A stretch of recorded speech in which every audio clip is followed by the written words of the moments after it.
আজি বহুত ভাল লাগিছে যে এনেকুৱা মহামানৱৰ প্ৰতিমূৰ্তি স্থাপন কৰিব পাৰিছোঁ। মোৰ সমষ্টি হয় ফকিৰাগ্ৰাম সমষ্টি, কোকৰাঝাৰ জিলাৰ ফকিৰাগ্ৰাম সমষ্টিৰ মইনাগুৰি। ফকিৰাগ্ৰাম সমষ্টিৰ ভিতৰত এই মইনাগুৰি যে মানে গাঁও বা মইনাগুৰি ভিচিডিচি মানে ক'বলৈ গ'লে এই এৰিয়াত বহু সংখ্যক বঙালী মানুহৰ বসবাস।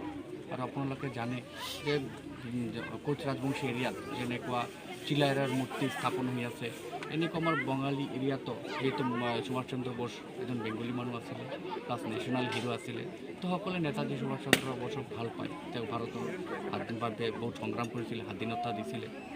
তো মইনাগুৰিত 2000ৰো অধিক বঙালী মানুহৰ বসবাস। তো বহুত দিন এটা হেঁপাহ আছিলে যে মইনাগুৰি অঞ্চলত নেতাজী সুভাষ চন্দ্ৰ বোসৰ ষ্টেচু নিৰ্মাণ হওক, প্ৰতিমূৰ্তি স্থাপন হওক। ইয়াতে ক্লাব এখন আছে, নেতাজী ক্লাব কাম লাইব্ৰেৰী। তো নামাকৰণ নেতাজী ক্লাব কাম লাইব্ৰেৰী। তো যেতিয়া মোক প্ৰস্তাৱ দিলে যে ছাৰ ইয়াতে নেতাজী সুভাষ চন্দ্ৰ বসুৰ ষ্টেচুটো হ'লে আমাৰ লাইব্ৰেৰীৰ লগত এইটো মেটচ খাই যায়, মূৰ্তিও থাকিব, লাইব্ৰেৰীও হ'ব।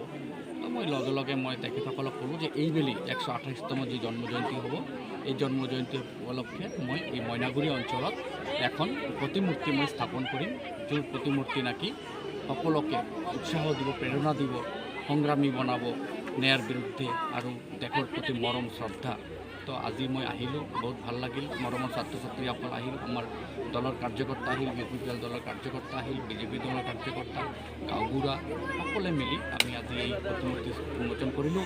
আশা ৰাখিছোঁ, ভগৱানক প্ৰাৰ্থনা কৰিছোঁ যে এই প্ৰতিমূৰ্তিত এই গাঁৱৰ অঞ্চলে ভালকৈ মেইনটেইন কৰিব, প্ৰতিমূৰ্তিৰ সদায় চাফ চিকুণ ৰাখিব আৰু 23 জানুৱাৰী প্ৰত্যেক বছৰীয়া ইয়াতে সৰুকৈ হ'লেও অনুষ্ঠান পাতিব। যি প্ৰতিমূৰ্তি স্থাপন হ'ল নিশ্চয় আপোনাৰ ব্যক্তিগত টকাৰ কিমান টকা ইনভেষ্ট কৰিব না?